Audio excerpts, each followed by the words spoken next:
We thank you for giving us this place where we can come and we can worship and we can get into your presence. And God, I just ask that you would meet us here where we are, that you would speak into our hearts, that you would hear our prayers, that you would answer them.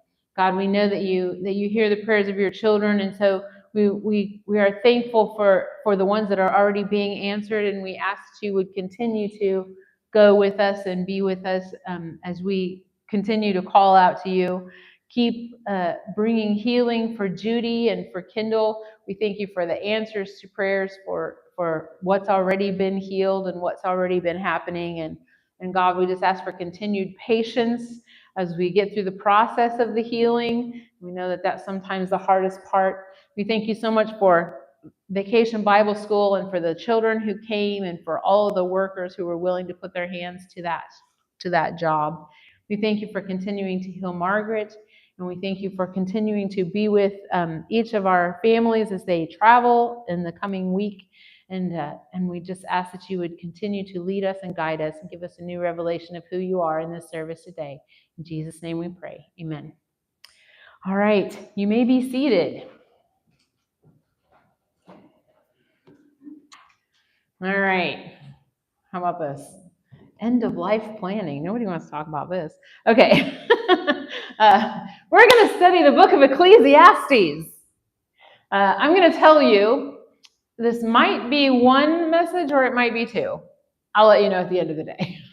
When we get to the end, I'll let you know where we are. But each week, they say, you know, what are we gonna talk about? And so I try to give them a verse, and I said, it's the book of Ecclesiastes. It's like I'm studying the whole thing. And so I was trying to pick a section to say, and so I picked the last chapter just as the thing that we're going to talk about. But the interesting thing about how many of you have read the book of Ecclesiastes? Yeah, you know, we read it. I've read it. I've never really studied it. I've just read it, you know. Ecclesiastes is one of the poetry books, book of wisdom. And so, you know, it's kind of like Proverbs. I would say Proverbs is like the fortune cookie book. all the Proverbs are like these little quick things you could put in a fortune cookie. It's little tiny, you know, brief little pieces of wisdom. And so you kind of put Ecclesiastes in there. It also doesn't help that it starts off with this great verse about vanity. All is vanity. All right. There are 3 points of view that can be easily found in the book of Ecclesiastes. You can look at life from the point of view of a skeptic or of a wisdom writer, someone who's looking at it and going, oh, this is the wisdom I have gleaned from this life, or from the point of view of a believer. And all 3 of these are quite visible in the book of Ecclesiastes, and so that's an interesting aspect of this book. And this is the opening of the book of Ecclesiastes, and this is probably why we don't study it necessarily. We just kind of read it and go, okay, that's interesting. It's because it starts like this. The words of the preacher, the son of David, king of Jerusalem. Vanity of vanities, says the preacher. Vanity of vanities, all is vanity. What profit has a man from all his labor in which he toils under the sun? That's a great way to start a book, isn't it? Oh, life is meaningless, right? So we read it, and we read it as a book of poetry, and then we kind of go on about that.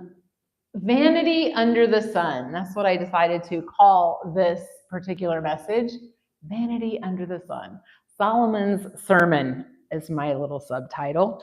Because if you look at this, you can break these 12 chapters of the book of Ecclesiastes down into a pretty decent sermon notes.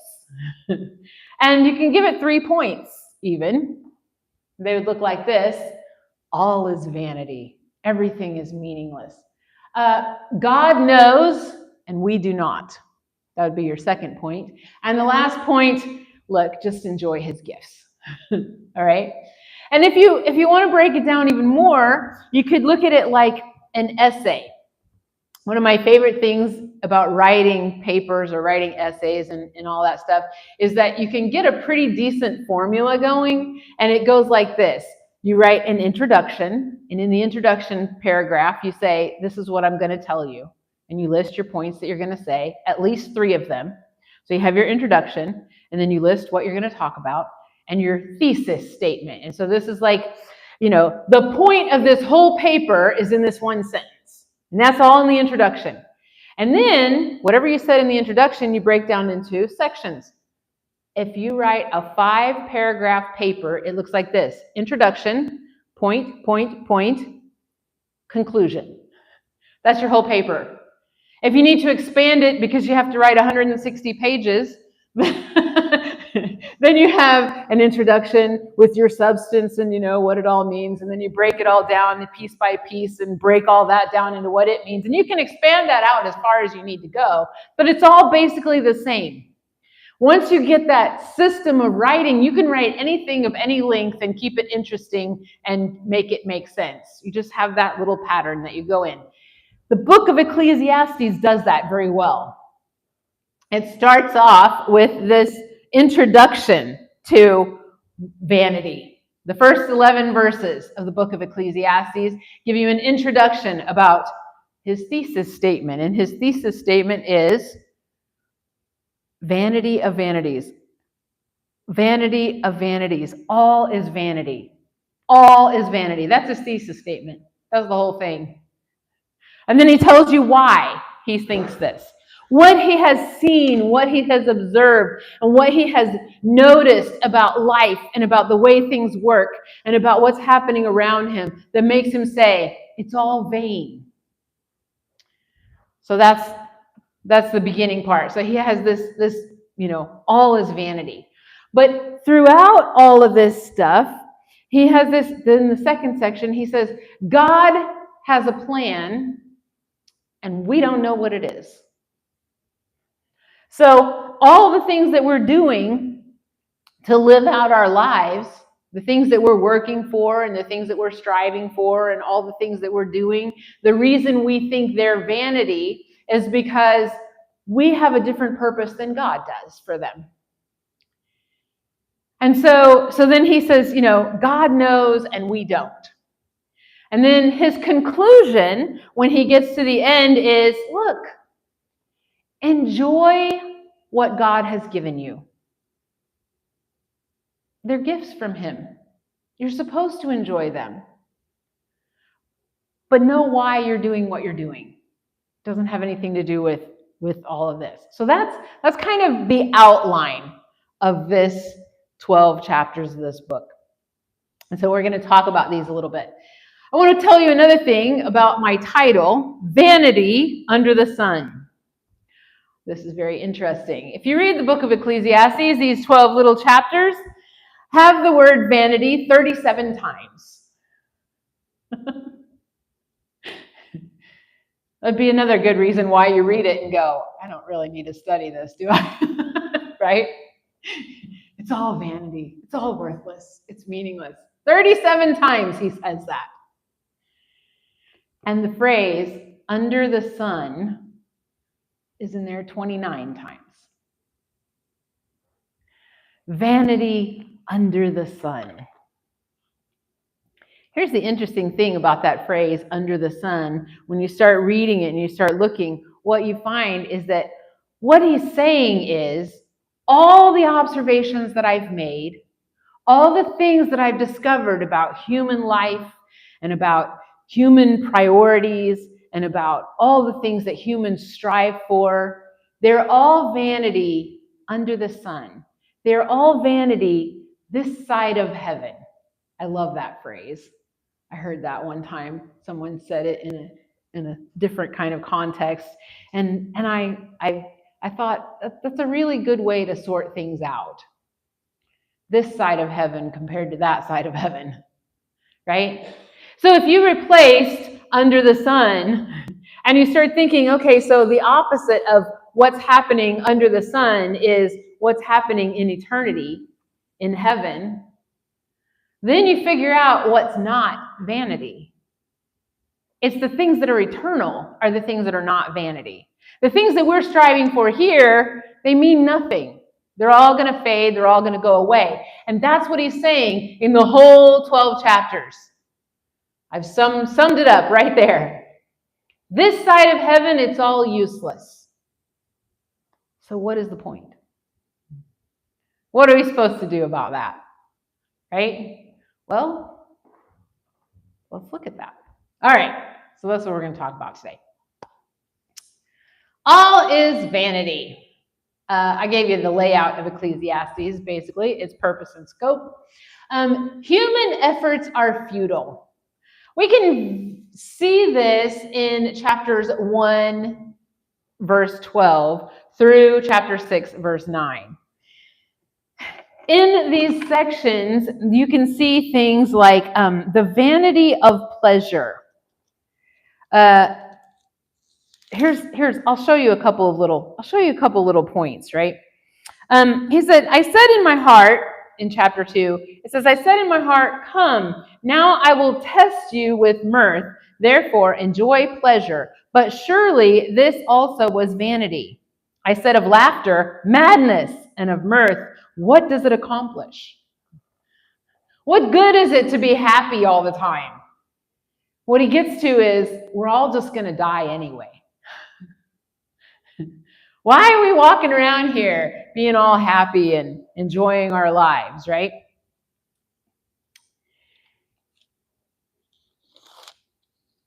In chapter 10, I'll just show you this real quick, or chapter 2, verse 10. I'm going to show you something in verse 10 and verse 18, all in chapter 2. The first part in chapter 2, verse 10, it says, whatever my eyes desired, I did not keep from them. I did not withhold my heart from any pleasure, for my heart rejoiced in all my labor, and this was my reward from all my labor. So his heart rejoiced in all of his work. Whatever he saw that he wanted, he worked at it, and he strived for it, and he rejoiced because of his work. And he says, this was my reward. He says, my heart rejoiced in all my labor. And you jump over to verse 18, and after he's gone through all this, and he's looked at all the things, and he says, it doesn't matter how hard you work, it doesn't matter what you do, it doesn't matter what you strive for, everyone dies in the end. And they leave everything they've worked for to somebody else. That's what he says in the middle time, right? So he says, first, my heart rejoiced in all my labor. And so I did it, and I took pleasure in it, and it made me happy. And then I realized that when I died, someone else was going to have it. And I had done it all for nothing because I was just like everybody else, and I was going back to the dust. So he gets to verse 18, and he says this, then I hated all my labor in which I had toiled under the sun. I looked at it and I thought, why did I just spend my whole life working so hard for this thing that I can't even take with me?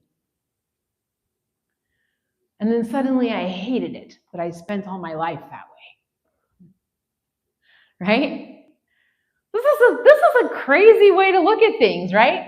But there's that phrase, all my labor in which I had toiled under the sun. And this is how he wraps up that chapter. He says in verse 24, nothing is better for a man than that he should eat and drink, and that his soul should enjoy good in his labor. This also I saw was from the hand of God. For who can eat or who can have enjoyment more than I? For God gives wisdom and knowledge and joy to a man who is good in his sight. But to the sinner, he gives the work of gathering and collecting, that he may give to him who is good before God. This also is vanity and grasping for the wind. Everybody works. Everybody toils. Everybody lives and everybody dies. And the best that you can get from it is give God glory for the ability to work. Give God glory for him allowing you to do these things and giving you the land to work and the things to strive for and the pleasures of your life. Because everybody's going to die anyway. But if you're not glorifying God in that moment, what are you doing it for? Right? The whole point, he says, is, look, we've all got the same result. That's clear. But glorify God because he gave it to you. I love that. All die the same, he says. But here we are. Enjoy the gifts from God. So he says, throughout these first few chapters, he talks about all these things. Human endeavors are futile. Chapter 3, we're very, very familiar with chapter 3. This is a time for every season, right? Everything in its time. And he talks about how God has a plan that we're not privy to. We don't know what God is up to. We just have to trust that it's his time. He says in chapter 3, verse 10, he says, I have seen the God-given task with which the sons of men are to be occupied. He has made everything beautiful in his time. And also, he has put eternity in their hearts, except that no one can find out the work that God does from beginning to end. He's put eternity in your heart, but he hasn't shown you the plans. We have eternal spirits. They're going to go on for all eternity, and we get to decide what that looks like by choosing him or not choosing him. Everybody has that same choice. Everybody gets to choose what their eternity looks like. But we all go into it without knowing what God's plan is from beginning to end. We just take it day by day by day, and we trust God every single moment of every single day as we move through our life without seeing a blueprint. Right? That's really hard. To have an eternal spirit and a right now consequence. What are we doing right now in this moment? And how is it affecting what we're doing for eternity? So he talks about that. And then he gets back to it and he says, enjoy the gifts that God has given you. So this is what he says. Then he talks about the value of a friend, fearing God and keeping your vows, the vanity of gain and honor. I think this is really interesting. In chapter 5, verse 10, it says this. It says, he who loves silver will not be satisfied with silver, nor he who loves abundance with increase. This is also vanity. When goods increase, they increase who eat them. So what profit have the owners, except to see them with their eyes? The sleep of a laboring man is sweet, whether he eats little or much, but the abundance of the rich will not permit him to sleep. Now, I put a little thing out to the side of this, and it says, abundance is not ever enough to fill desire. And I take that from verse 10, right? If you desire silver, you want all the silver. I used to know somebody who collected shoes. My husband thinks I have a lot of shoes. I do have a lot of shoes, but that's because I need them for different reasons. I have gardening shoes, and I have working with baby shoes, and I have church shoes, and I have tennis shoes, running shoes. I do have a lot of shoes. But I used to know someone who had a room, and they had all their shoes lined up by pairs, and they had a lot of shoes. They really loved shoes. And so there was always another, those are really nice shoes. I need those shoes, right? Nancy points out to me when I now have one thing that I collect. What is it? Anything over 3 is a collection? 2. Anything over 2 is a collection, she says. And I try not to have too many collections because I've done that before and it was not good. And so the thing that I collect now, I have reached my max limit. I can't get any more because there's no more room for them. But Nancy likes to point them out to me. It's the lawyer's bookcases like I have down in my office with the doors that go up like this. So that's what I have replaced all my bookshelves with at home, lawyer's bookcases. And so Nancy will find them on auction and she'll be like, look, there's a bookcase. And I say, Nancy, I don't have any more room for bookcases. I've capped my limit of bookcases. But the things that you love, the things that you desire, there will always be another one. And so you have to figure out the balance between working for the things that you desire. When is enough enough? And so that's what he's saying here. He says, the person who doesn't have that much, they work for what they need. The person who is rich and can buy whatever they want, they continue to seek out the things that they desire until they have an abundance of things, and they're still seeking to satisfy the desire, because there's always another one. There's always one more pretty thing, one more nice bookshelf, right? So abundance is not ever enough to fill the desire under the sun. What do we desire in our lives? What are we seeking to fill our lives up with? That's what he's talking about here. If we're only desiring things that exist under the sun, we'll never be satisfied. Ever. So he says this.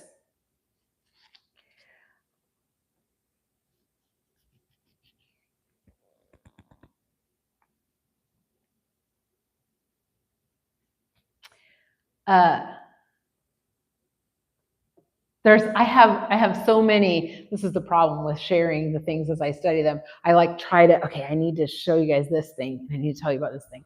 But I don't want to tell you all the things. So I'm kind of like, okay, let's see. Do I want to tell you this part? Okay. So what is the solution to that? Filling your life with abundance from your earthly desires. And so this is what he gets to. At the end of chapter 5, he goes again to this point of, here is what I have seen. It is good and fitting for one to eat and drink and to enjoy the good of all of his labor in which he toils under the sun all the days of his life, which God gives him. For it is his heritage. This is a good thing. It's a good thing to work for these things. It's a good thing to toil for them. It's a good thing to be good stewards of the things that God's given you. And then in verse 19, it says, as for every man to whom God has given riches and wealth and given him power to eat of it, to receive his heritage and rejoice in his labor, this is the gift of God. And in verse 20, it says, for he will not dwell unduly on the days of his life, because God keeps him busy with the joy of his heart.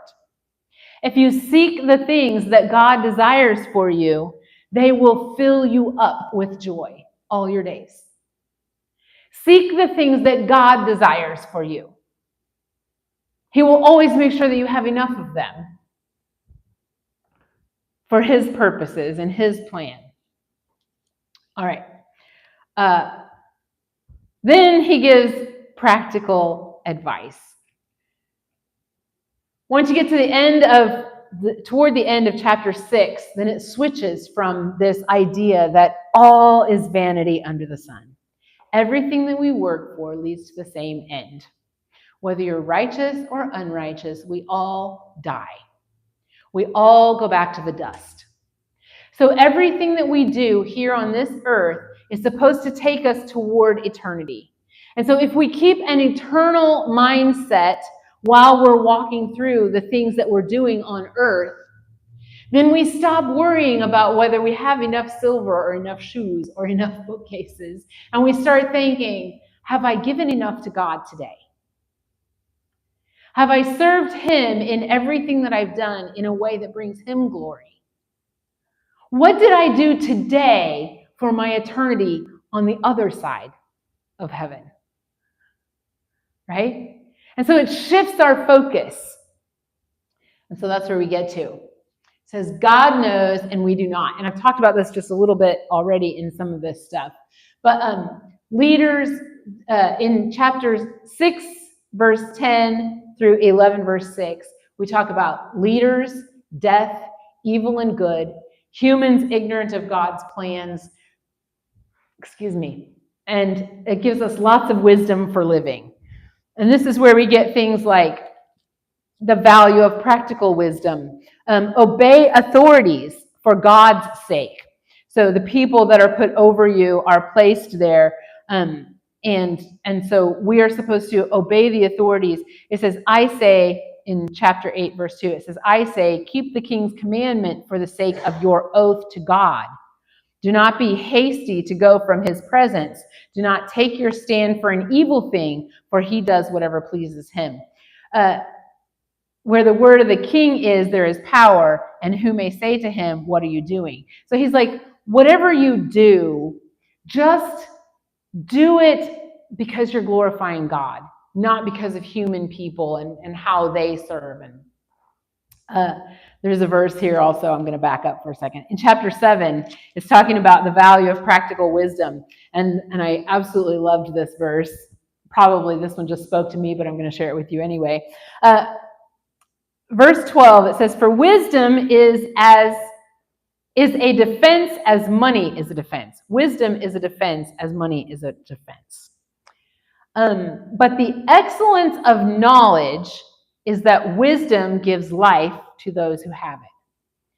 He's talking about if you seek wisdom all the time, if you seek knowledge all the time, you can collect a lot of knowledge and it gets you nowhere, right? We call it you're book smart. You know lots of things, but you don't know how to use any of the stuff you've learned, right? Now, this verse probably spoke to me a lot because I crave knowledge. I always want to learn new things. I'm always trying to learn something new. And then I like to share what I've learned with other people, you know, like I like to share what I'm learning. That's what I do. But I love this idea. The excellence of knowledge is that wisdom gives life to those who have it. So if you have the knowledge, but you also have wisdom to use the knowledge properly, then it gives life to the knowledge. Otherwise, it's just book smarts. It's just things that you know, right? And so this is his advice for gaining knowledge and using it with the wisdom that God has given you.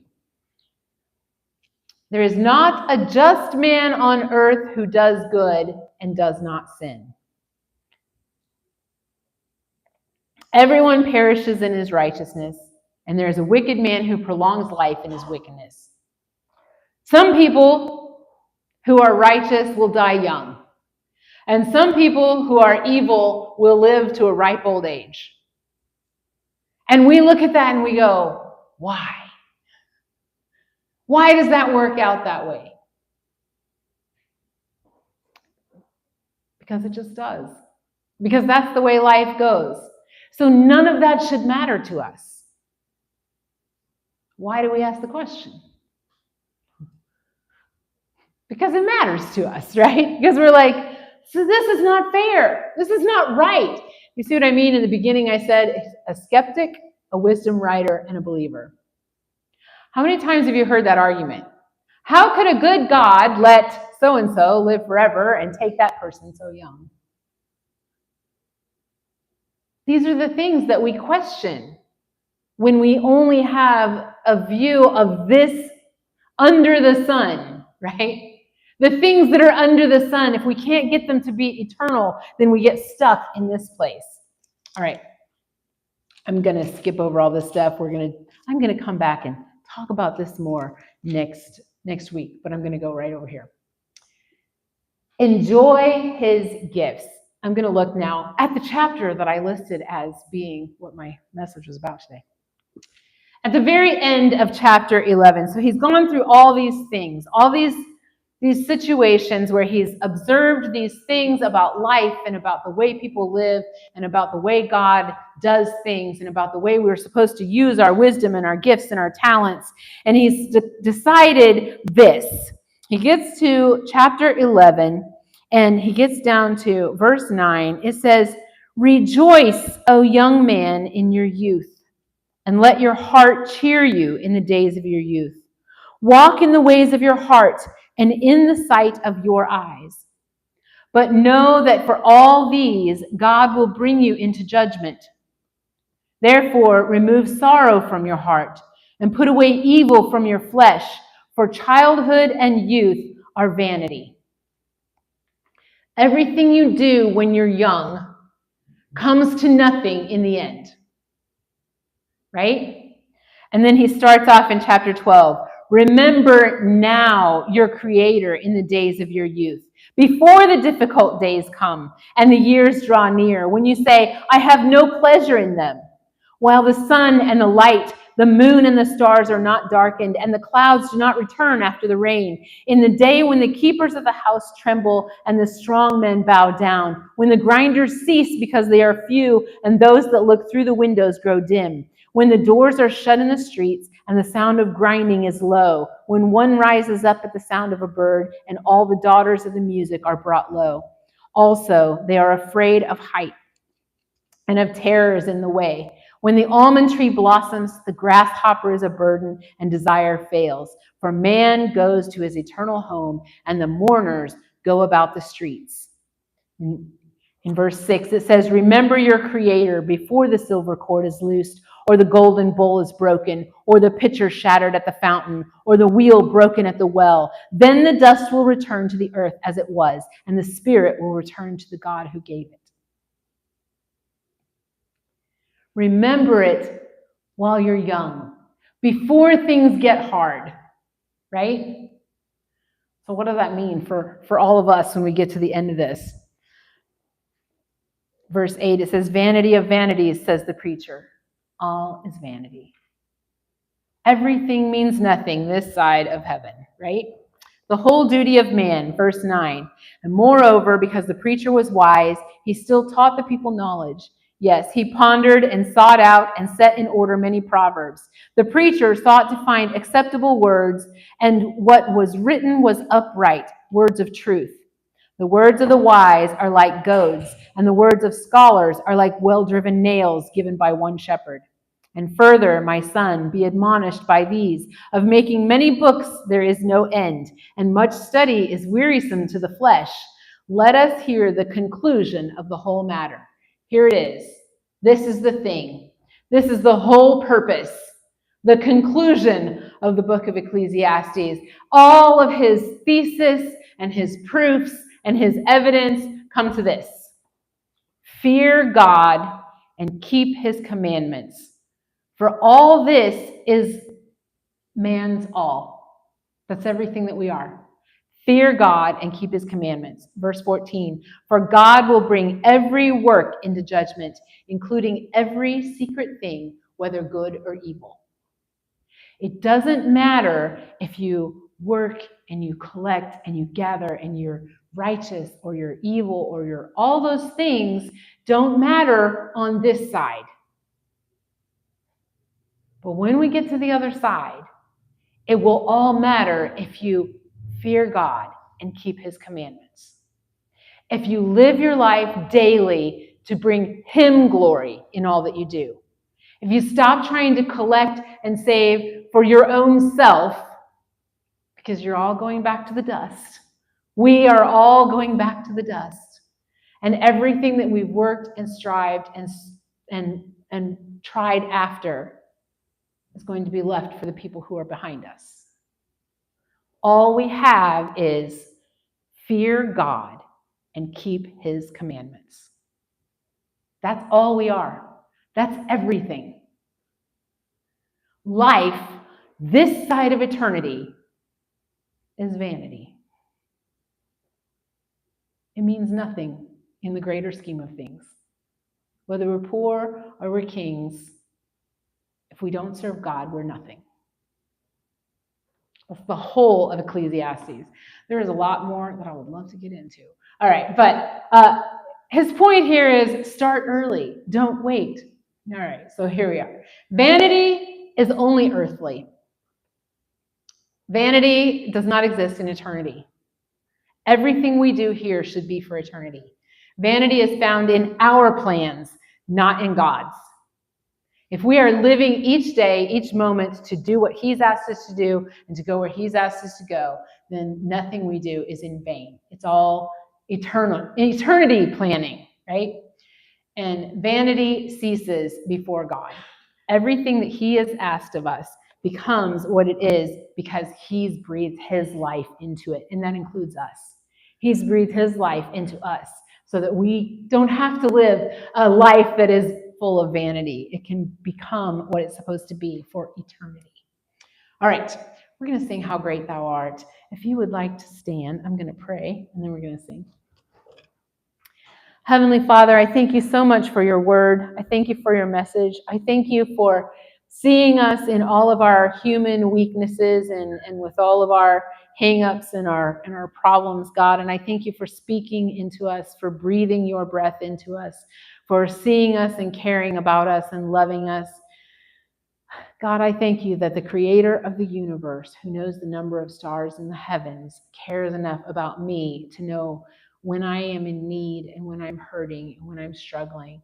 God, I just ask that you would speak into the hearts and the lives of every single person who hears this message, that they would also come to that understanding of how deeply and passionately you love and pursue them every single day, because you want to spend eternity with us. I thank you for giving us that opportunity every single day to give you glory and to worship you with everything that we have and everything that we are. Go with us as we go through this week. Give us courage, strength, and boldness as we have need. In Jesus' name, amen. All right, we're going to sing 147, How Great Thou Art. Sing loud. I know you can.